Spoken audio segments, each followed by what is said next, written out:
You're listening to the Love and Language podcast, where we inspire hearing parents of deaf children and remind you that as long as you're giving your child love and language, you're doing a great job. Hi, Beth. Hey, Christy. I'm so proud of us. Happy Monday. What day is it? You have a lot going on right now, so I'm not surprised that your days are mixed up because the book launch is we're getting like down to the two weeks away.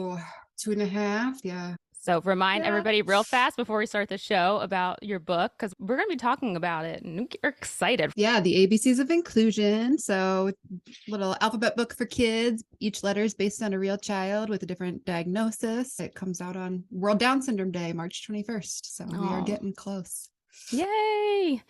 And last time we chatted with each other, we had not officially launched the podcast yet. And we can say it's official. We have the podcast out into the world, Love and Language, that you're listening to. We have the transcripts on the website for these episodes. Yes, it's very important to us that everybody has accessibility to it. So we're here. We're on episode 2, and we thought it'd be a good starting place to share a little bit more about how we navigated our emotions in this time, because I think in the beginning, there's a lot of guilt about how we're supposed to feel about it. There's guilt in general. We'll get into that. But you almost don't feel safe to express out loud if you're feeling upset about it, because you are still grateful that you have this beautiful child, especially who, in my case, otherwise very healthy baby. It felt selfish to feel upset, but we also want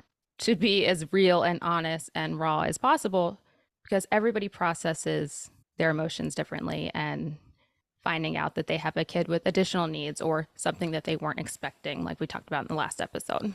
Yes. And minimizing. I am a big minimizer, so that is something I think is worth touching on too. Comparing it to somebody else's worst isn't going to do you any good in the healing process. So that's a good point. It'll be interesting for me to talk about that on this episode, because I don't know if I've ever touched so much about that out loud to people. Because it is one of those. No, I was just thinking this is like a healing thing for us too, in a way. Like we talk about this, but I don't know the last time I had like in-depth conversations about it.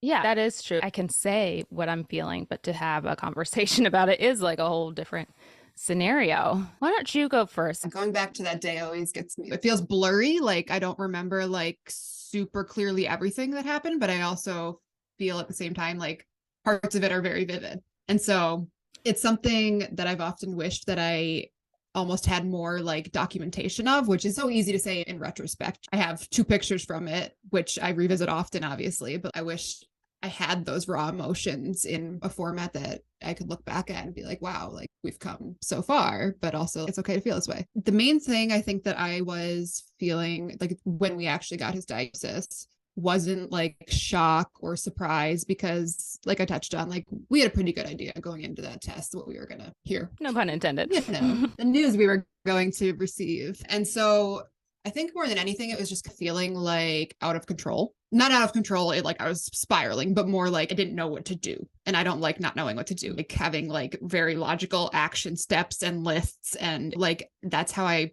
make sense of things and figure out what's going to come next. And so when you're just bombarded with information, that was our experience. At least we were given like these thick books that I still have at home. I don't know why, like I hang on to them, I guess, just as a reminder. It's just a lot to take in, and it's not necessarily the format that you want to be taking it in. I don't want to sit at home and read 3 binders. Sorry, I was just going to say, if something unexpected happens in day-to-day life, say an emergency or whatever, you have ingrained in your mind, if this happens, I'm going to call 911, or this is the action that I take if this were to come up. You have a plan and a way to process the next steps before anything ever happens. Preparedness. This is part of the reason why this podcast is important to us and what we're trying to do here and have these conversations, because when both you and I feel like went into these appointments, it was that lack of preparedness, not even with, I don't know, you maybe expected it a little bit more than I did, but it's still hard before that appointment to find out what the next step would be. It would be a lot easier looking back if I had already said, okay, if it is hearing loss, I know my next step is going to be this. Yeah. And I think it's And important to touch on like the degree is like some people listening probably went into that and got the news that like their child had moderate, severe, progressive hearing loss. And obviously those steps are going to be different than Cooper, who had zero hearing at all. So obviously the next step that we took was figuring out if he was a cochlear implant candidate and implementing ASL. But for some people it's hearing aids, for some people it's wait and see. exactly. I, again, not being prepared, I didn't even know there was degrees of hearing loss. I honestly thought if you were deaf, it meant that you're in total silence. For some reason, I just went all or nothing in my head on what hearing loss was. And when I got the diagnosis, they told me she had profound hearing loss.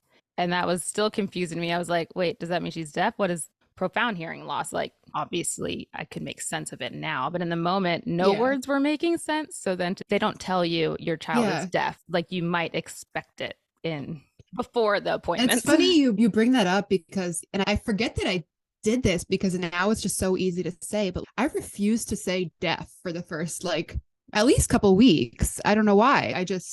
I wasn't in denial. Like I knew what profound hearing loss meant, but I think that word just scared me for some reason. And like now it's so preferred because I know like the depth of the culture behind it, and it sounds so much less medical versus like profound hearing loss. I think it's just funny like what we choose to pick up that makes us feel better or worse during hard moments. Exactly. It's probably why a lot of families go through this is you felt scared. It's that fear of it because as hearing parents who didn't grow up within deaf culture or around deaf people, the word deaf is not now, but because we're being honest about our feelings in the moment and the diagnosis, the word deaf did feel very overwhelming and powerful and so foreign. And I think maybe on my end, it was a little bit of denial at first as well, because I was like, what? No. Once I got home, I was like trying to process it. We still were banging pots and pans by this sleeping baby's head. I blasted my phone in Cooper's ears more times than I can count before we got his diagnosis, just to see. I know you're like, I know that this very professional, like really evidence-based program they use to diagnose hearing loss is accurate, but these pots and pans, you don't know until they pass that test. It's interesting because whenever Cameron, my oldest, was in my belly, I would put my headphones with music on and she would kick. And whenever Charlie was in my belly, I would put headphones on my belly and I would tell my mom all the time, I was like, man, this girl does not like music. Remember Cam used to kick all around when I did that? And Charlotte doesn't. It's just so funny to look back now and be like, oh my gosh, she just literally was born deaf because of genetics. Some babies have a progressive hearing loss. Some babies might develop an infection in utero or after, or receive a medication that could cause them to have hearing loss. But Charlie just never had a hearing. Okay, so go back to it because we got off on a tangent because of the word deaf, with the tangents that many parents hear in their heads when they are trying to go through this diagnosis. So you were there with your husband. You talked on last time that you felt more aware than it might be because of everything else that you were putting together for Coop's diagnosis. So were you more like just ready to get the diagnosis, or were you nervous or indifferent? I think mainly I was holding on to hope that it was that middle ground hearing loss. Like maybe he had some hearing, but it just wasn't like great, which in retrospect, I'm glad was not the case because it let us take steps faster than we maybe would have otherwise.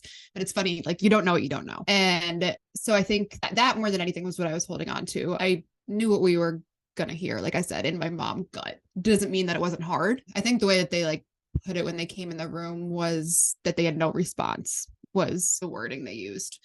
You have these questions, but it's just, you're also not going to retain any of the answers really. And so I know I asked like a couple of things and mainly got the information I mentioned. And then I remember thinking, oh my God, I have to like stand up and walk out of here with a stroller and a baby and get to the car before I start sobbing.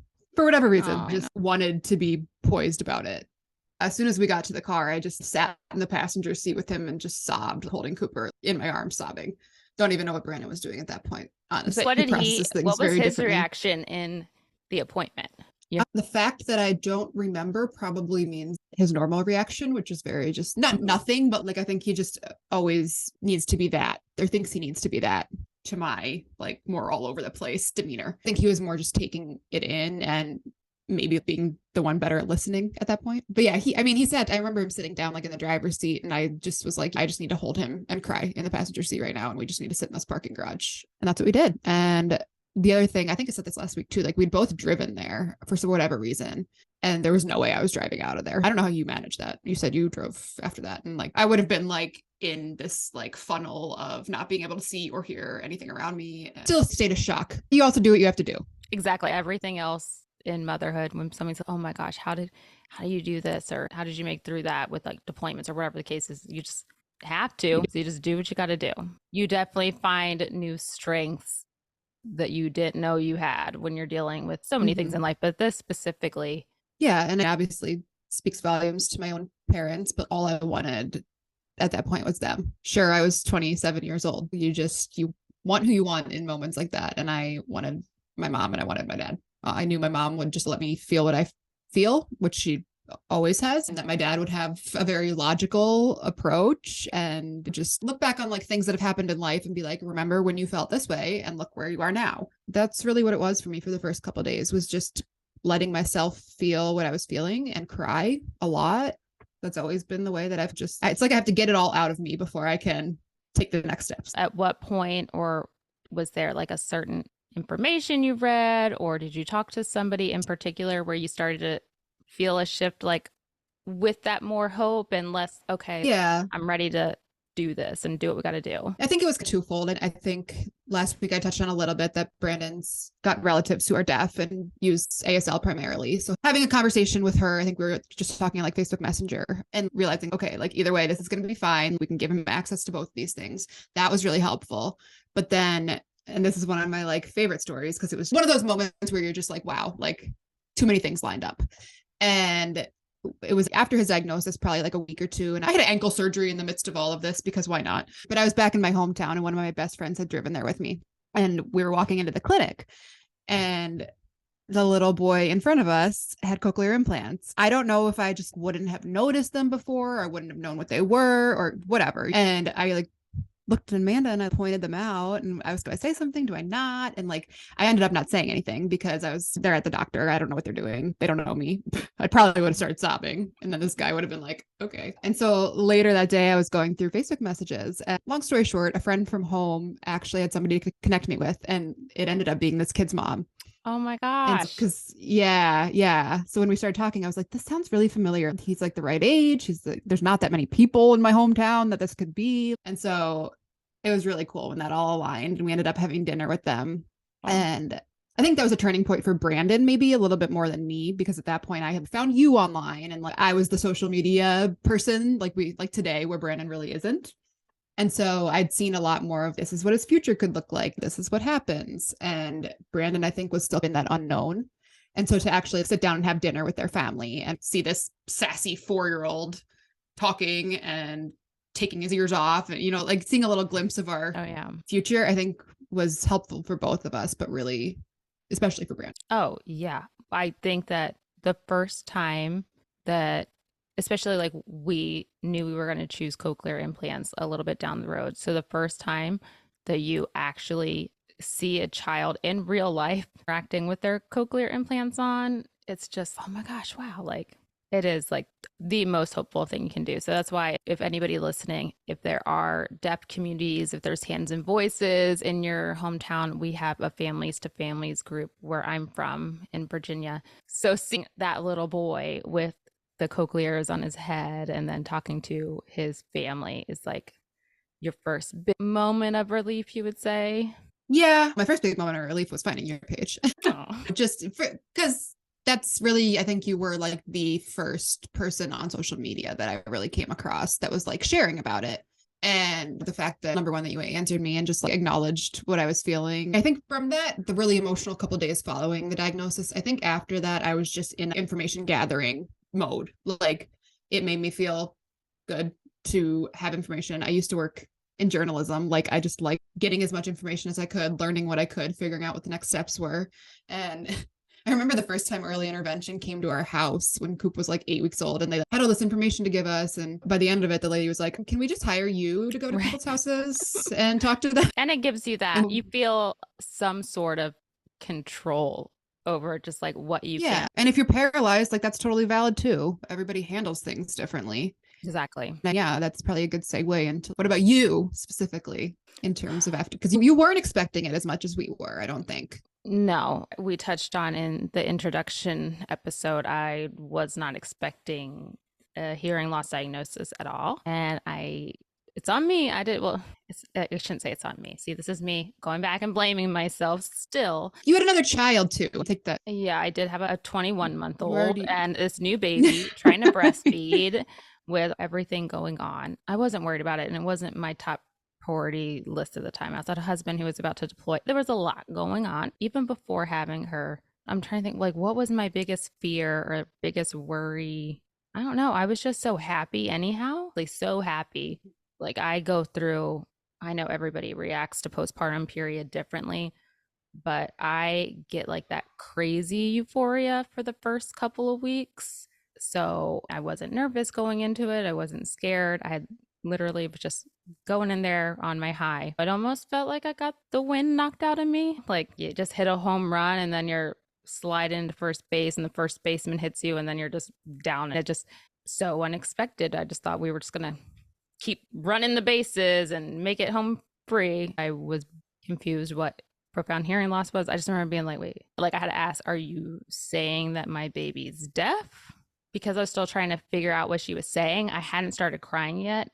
I was just like a little shocked. And then when I said, coming back to the word deaf and just us not knowing much about it, it's when I said, are you saying that my baby is deaf? And that's when I just broke down crying, sobbing. The room is so dark. I just remember coincidentally, all of my senses seem so low when I try to rethink the moment because it's so dark in the room because they're trying to keep the stimulation low for the baby and keep her nice and quiet and asleep for this test. So it's low. Can't even read the papers they're giving me because I like need a lot of light. I was not processing. I was upset. And then I got in the car.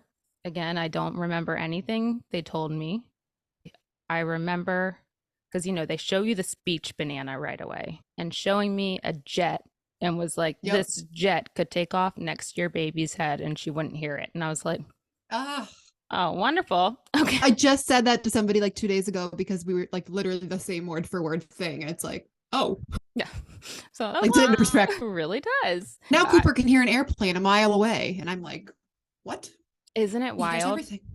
And I think it's funny you say that because we live in Virginia Beach. We're a few miles from Oceana, so there's always jets flying overhead. And I think because of how that jet reference was always said to us describing Charlie's hearing loss, the first time that she heard the airplane, I was like, get chills right now.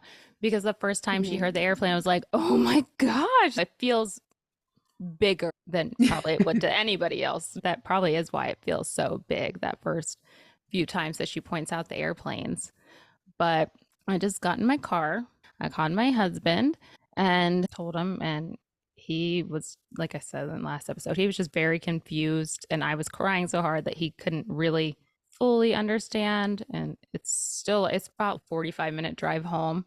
So he was coming home from work so he could meet me and talk about it. And then same as you, I immediately go to, I want my mom and dad. I want to talk to my mom and dad.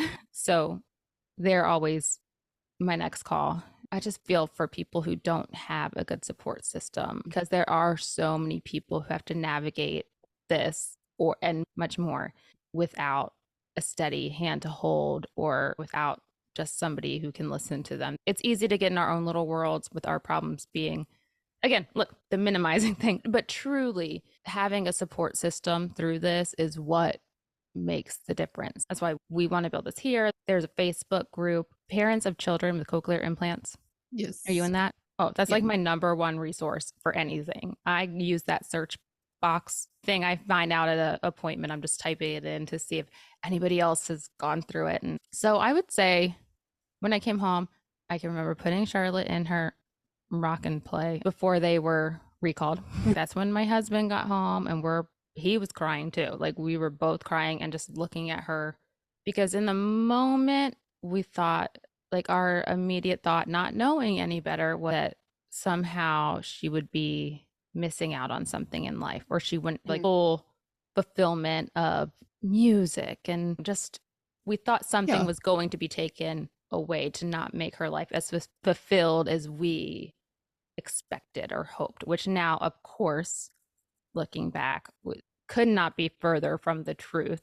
But in the moment, that's a normal way to feel. We don't know any better. You just, like you said, you don't know what you don't know. And we sure as heck didn't know. And yeah, then we proceeded to bang pots and pans next to her head in her little rockin' play and still like the denial emotions. One thing that really had the ability to make me or break me in those beginning moments were how people responded when I told them.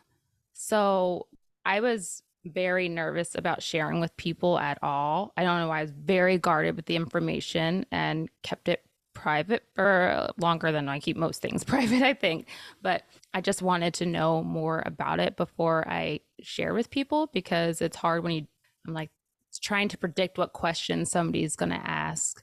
And I also had a feeling of guilt because I hadn't known why Charlotte was deaf at this point.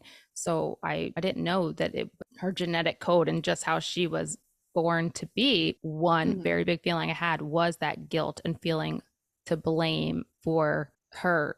Again, at the time, what I was thinking was going to be a different life, that she was going to have this hardship and it was going to be all my fault. And I was like going back through, like I was looking at when does the ear develop in utero and going back in the calendar and being like, where was I at this stage? Was I around something that could have caused this? Or did I do a workout and do something? I was really blaming myself for a lot of things. I was trying to prepare myself with the questions somebody could ask when I was figuring out what I wanted to tell people. And there were of people saying, I'm so sorry, which again, people don't know what to say. I wouldn't know what to say before either necessarily. But when you do finally open up about it, so many people are telling you, I'm so sorry. And you're like, oh, like they're because, it just reinforces your worst fear, which now obviously it's the responses that were like, she's the same baby that has brought you so much love and joy. This is who she was born to be. Like her life is going to be fulfilled. You're going to make sure that she has everything that she needs. Like it's going to be okay. Those responses were so important and just made all the difference. And I know that nobody would ever mean anything by saying they were sorry because they don't know what they don't know. But being able to process it now and looking back, it is like not something anybody should feel sorry for. We have this incredible baby, just build up the mom. And it's hard to, even if somebody says, this doesn't change anything. She's still the same baby that you've been loving on for the last month before you knew she was deaf. And that's true, but it's also, I am not the same person that I was. And it does change things. Yeah, it does change things. And yes, of course, she's still her, but like, I will never be the same in a good way now, of course, but it's like recognizing like you are, this is something that your family is dealing with and you're going to deal with it and you're going to do just fine. How can I help? Do you need a babysitter for your other baby so you can go to these appointments? Do you need somebody to go to appointments with you? Yeah. That was the other thing. Like my mom knew that I was still like in a state of shock and needed somebody to be with me to actually hear the information. Exactly. And like write it down. And so I could just listen. But I think it's also a good segue. Like I didn't even realize I did this until we were just having this conversation. Like when we did share on social media or with people, I still have the post saved in my phone notes. I haven't deleted it. And I literally laid it out in like question format, like what we know, what this means, what's next, what you can do, I didn't even realize I was trying to get ahead of all those questions that way or keep people from saying certain things. But I think honestly, like we didn't deal with a ton of questions or a ton of I'm sorry's, I think probably because of the way it was presented. And that's totally up to you and like how much you feel comfortable sharing, obviously, as not everybody wears their heart on their sleeve like we tend to. But I think that helps a lot too, because I was putting it out there, but I wasn't prepared to like have tons of back and forth conversations about it yet. Like I was still drained. And a lot of the answers at that point are like I don't know. And Yeah. then you feel this is your baby. You feel like you're supposed to know all. I don't know why. I still don't know anything about anything. It changes every day in parenting, but you just feel so protective. We watched a YouTube video, Realize the full 2017. circle part of that. Like with your video being unaccused now. It's Like your so video is the video that people watch sometimes. it's so interesting. It is. You know what? It's one of those things I'm like, obviously, clearly, we were put in this position for a reason. You and I both, even though I had my own full issues with the viral video and all of that. In hindsight, it's fine. We're supposed to be having these conversations, and she was supposed to be the baby on that video. She has brought a lot of joy to a lot of people, and she's also been a reason for these conversations to happen and a reason for people to talk about deaf culture, cochlear culture, like how it's changing, and just have it be a bit more of a mainstream conversation. And just for quick background, that's the video when she's getting her hearing aids turned on, right? And she Yes, kind of lights up and smiles and yes, this is when she gets her hearing aids for the first time at 2 months old. Circling back to the emotion part, really does come full circle. That was probably like when we're talking about like those happy, joyful moments of hope that day. Nobody can take that away from me. She was so happy. She still is. To see her smile and see how much she just liked to hear. Like I knew we were giving her a gift, made it an easier segue into the surgery part months later. But when we first found out, people weren't sharing on social media. you were going through that in 2017? 2017.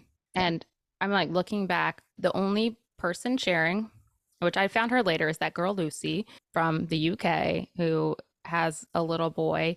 And Yeah. this video, like some random video of these two little boys that were about 5 years old playing on a playground with their cochlear implants. And I just was, oh my gosh, I never heard of cochlear implant in my entire life. And I certainly know that deaf kids had an option to listen and speak. In my head, the only option was sign language.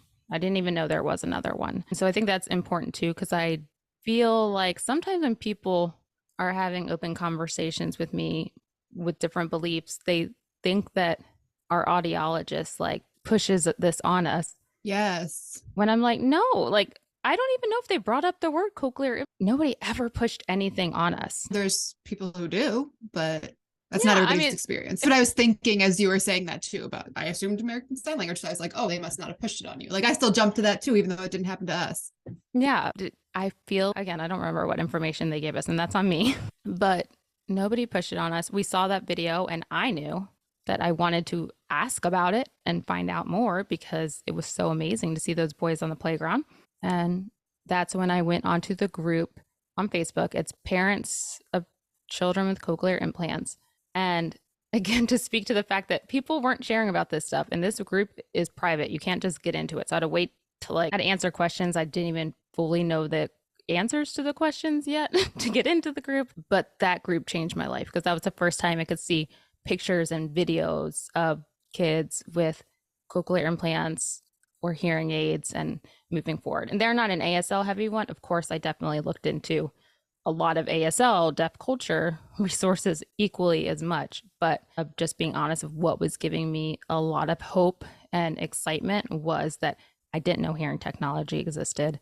I wanted to see if she was a candidate and explore it further. And then we dove right into learning all the things and learning ASL. Yeah, I think it's natural for you to want your child to experience the world the way you do. Not only because like it's what you know, but because it's how you know how to communicate. You worry about that isolation part when there's no other members of your family that are deaf. And I'm just saying honestly how we felt with the other side of the coin too.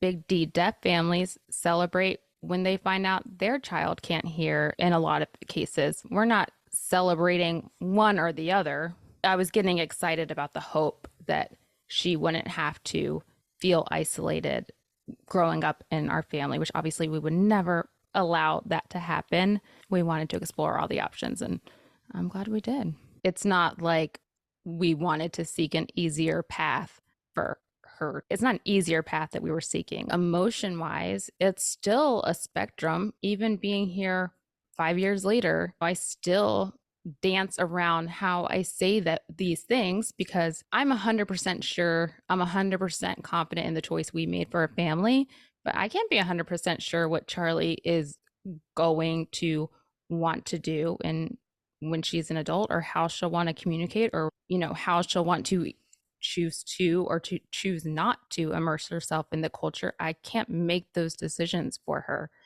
and I still have nerves around that, and I still have insecurities even about it's. Here we are on a podcast speaking about it. I'm insecure as heck about a lot of these conversations, but again, we're building a safe place here for hearing parents of deaf children, for me to feel safe saying these things, because I know a lot of people do feel that way. For me, I'm always going to worry about my kids no matter what. I'm always going to have anxiety about things, hearing or not, language wise or not, like all the things. I don't know if that'll ever go away. So maybe I'm just been worried before she was born. I'll be worried until the day that I die. I don't know, but I've been happy every second of the way. And like, even Every second. yeah, like I do feel like an immense joy of having them. No, I'm not euphoric. When they're getting yeeted across the room when they're toddlers. No, your girl's definitely still on a standard dose of Zoloft since the day Charlotte was born. Yeah, always at least 50 milligrams happy. But no, and that's another thing. Postpartum anxiety and depression for me after Charlotte was more intense. I felt not depression as much, but the postpartum anxiety. And so interesting, because I feel like I didn't struggle with it at all because I was so busy with everything with him. Oh, that's like that's a conversation maybe for another time, but yeah. It is important to touch on for the moms listening, though, because the diagnosis period is between 2 weeks and a month old. Our hormones after having a baby at 2 weeks and a month are like the worst. That's the worst time. That euphoria that I was talking about when I'm marching in there all baby heaven high. It's like got the wind knocked out of me with the news. And then my body was like, oh yeah, you just had a freaking baby. So all the emotions and hormones were just a lot on top of it while trying to just, I forget that Cammy was 21 months old. All the things. I think the emotions are so much more complicated than how did you feel finding out your kid was deaf or not. Like we all have so many other things going on, and we all are at so many different stages of being prepared going into it and coming out of it. I hope that we are helping somebody going into their appointment. I think you can definitely find, looking at Beth and Coop's page or my page and so many others now, it's social media is a blessing and a curse, but seeing kids today and seeing moms that like can laugh and joke, and we're not sitting here sad or feeling sorry that our kid's deaf. That was just a very real and very distinct emotion of the past. Yeah, like it still comes up, but like now it's more, oh my gosh, Coop can take his ears off and I can listen to my true crime podcast in the car and stomp around and vacuum when he's sleeping. It's so funny you say that. True crime in the car, it was my I was like, that is the superpower. I can listen to all the things. And he was complaining about my music the other day, and I looked at him and I was like, then take your ears off. And he just goes and whips him across the car. I was like, okay. And we all have our special things that are our own superpowers. But I'm like, yes, the ability to just turn off at the end of the day, such a superpower. I wish I could do that because of my deaf child half the time. Deaf kids, not quiet. There's so many things we definitely need to do of what nobody told us before we had deaf kids. Oh, all the things. Yeah. Emotions are just a spectrum. And I know I'm going to face different fears thinking about her mainstreaming into a classroom one day and just being on her own one day. But I have these same anxieties and fears for my hearing kids. But also, I feel like we get to experience a joy that other people don't when we see our child experiencing these different language milestones. And when they hear an airplane for the first time, again, chills. That's not something most people would take note of. But for us, for like, Yeah. It's a miracle moment to see your deaf child recognizing a sound. That is a very beautiful and just, it's hard to wrap your mind around. And then first sign, seeing your baby sign, or seeing my other daughter sign, hearing Charlotte say any new word, working hard. I don't take those moments for granted. So I do think as hearing parents, we get to experience these cool little miracles and moments of joy that other people don't. Even when Cooper uses like the word end in a sentence, or like he's starting to speak in more full sentences, and it's something that I celebrate all the time. Yeah, he talks nonstop, and I'm like, oh my gosh, just be quiet sometimes. But then I'm like, okay, thinking back to when I was scared, I would never hear him say, I love you. The other night in the dark, he was saying, I love you, mom. I love you, mom. I love you, mom. I love you, mom. Like just wasn't even taking a breath. And I was like, if only I could have seen this moment. Oh my gosh. I know. Just when you feel like you got your emotions and everything under control, I'm sure something else will happen anyhow and throw you for a loop, but that's life with or without a deaf child. And there's no black and white, like we discussed. You're allowed to feel what you feel, and you're allowed to share that or keep it as private as you want. Nobody has to do a TED talk on what their feelings are or what they're going through, experiencing their child has a hearing loss as a hearing parent. You don't owe anybody a way to grieve, a way to celebrate. Whatever you're doing is fine. It's just, it is what it is. You're human. And I think having a good support system, being prepared, I think those are the things that make the biggest difference of moving past that initial shock and fear and sadness. Piggybacking off of that, like, I don't think if somebody had told me like, hey, you can snap your fingers and move past all these emotions, like, sure, maybe day one I would have said, yeah, let's do it. But I think there's so much growth to be had from that. And that's where I look back and compare what I was feeling and thinking and going through to where we are now. And it's just, there's a lot of beauty in that contrast for me. And sometimes I'm watching Cooper interact, or he's saying something that I haven't heard him say, and I just cry. Because it's overwhelming to think you weren't going to have those moments, or you weren't going to experience him talking to a friend. Yeah, it's important to feel the lows in order to fully appreciate the highs, I think is what I'm trying to say. That's 100% true. There is no high without the low. And it is just a beautiful and natural part of it all, and sometimes messy. And it's funny. I mentioned I had a fear about telling people that Charlotte was deaf. And now I have to remind people that Charlotte is deaf. So we move past one thing, and now, you're into the whole other thing. It's a journey, ups and downs all the way. I could say worth it all on my end, for sure. I would agree, even on the hard days. And there's lots of them, and that's okay too. Do what you got to do. I treated myself to a lot of Chick-fil-A because I deserve it. I just take care of myself when I can. Cocoa melon. You want cocoa melon? Sure. It's a gift. Hopefully this conversation was enlightening for professionals as well. It's a little bit harder to understand what the parents are feeling in that moment. Obviously, my audiologist had amazing empathy, and they always did a really great job at that. Hopefully listening to these conversations is an insight that you can't get from a textbook. And sometimes these appointments are so quick and you're in and out. I know I, as a health professional, didn't get to see this side of things. Knowing what this conversation would look like now, obviously I would address things a lot differently to parents. So just hopefully it give you a little bit of a feeling of feeling normal, and that you feel like you can just be where you're at, feel what you got to feel. As long as you're giving your child love and language, you're doing a great job. Look, if anybody doesn't know what to say when they find out their kid is deaf, or, they have a family member, say that and then direct them here, and they'll be with good people. Thank you guys for listening. And obviously, we're always looking for feedback and topic ideas and guest ideas. We've had a couple come in these last week via email over on our website. Feel free to send those in, and we look forward to sharing this episode and a lot more. All right. Have a good day, everybody.